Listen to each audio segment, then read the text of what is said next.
ஆமா அண்ணி, இது எல்லாத்தையும் நான் தான் செஞ்சேன்.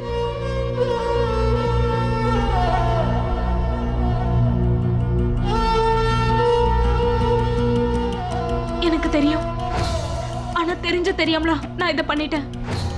நீங்களே சொல்லுங்க அண்ணி, நான் என்ன பண்றது? ஒரு மனுஷனோட வாழ்க்கையில கல்யாணம் ஒரு தடவை தானே நடக்கும். என்னோட கல்யாணத்துல ஒவ்வொரு பொருளும் புதுசா இருந்தது. ஆனா அந்த Dress மட்டும்தான் பழசு.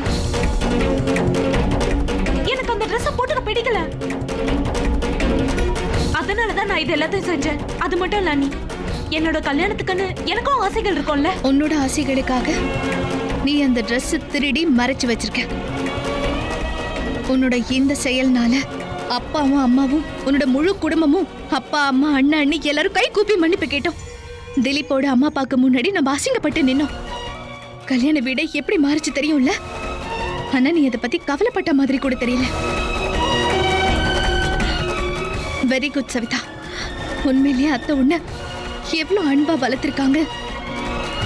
நீ இன்னைக்கு கல்யாணம் பண்ணிக்கிட்டு புகுந்த வீட்டுக்கு போய் அவங்களோட மரியாதையை காப்பாத்துவேன்னு நம்பிக்கிட்டு இருக்காங்க. ஆனா நீ கல்யாணத்துக்கு முன்னாடியே உன் மாமியார் மாமனாருக்கு முன்னாடி அத்தைய தலைகுனி வச்சிட்டல. இதுல கஷ்டமான விஷயம் என்ன தெரியுமா சவிதா? உன் அம்மா தலை குனிஞ்சு நின்னப்ப கூட நீ கொஞ்சம் கூட வருத்தப்படல.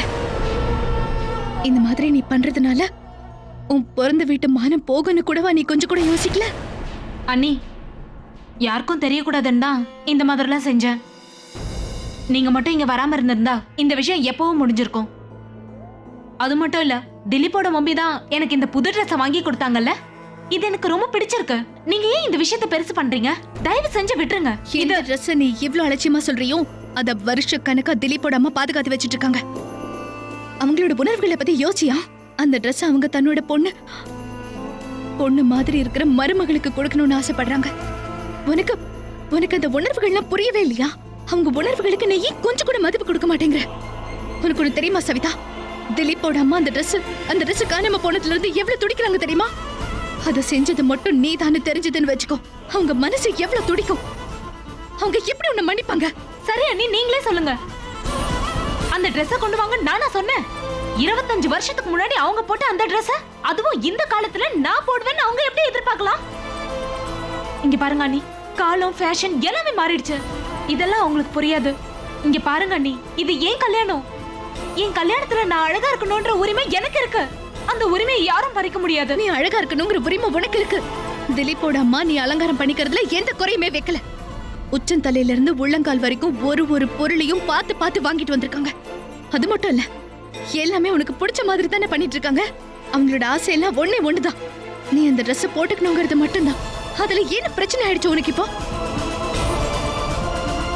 அவங்க மாமியாரா இல்லாம உனக்கு அம்மாவா இருக்கணும்னு நினைக்கிறாங்க. அந்த மனசு கூட உனக்கு மதிக்க தோணல சவிதா. எனக்கு எதுவுமே புரியல. இது எனக்கும் என் அத்தைக்கும் இருக்க பிரச்சனை. நீங்க ஒண்ணு தலையிட வேண்டாம்.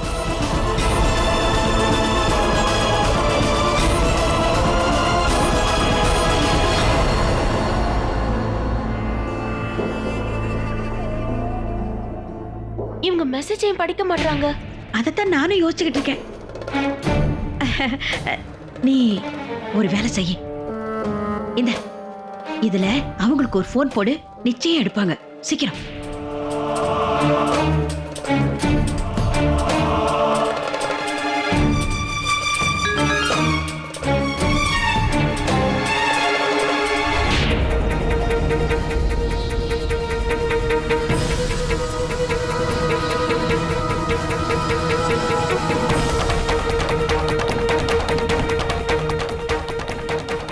அப்படின்னா அந்த ட்ரெஸ் திருடு போகல, சவிதா தான் எடுத்து வச்சிருக்கா.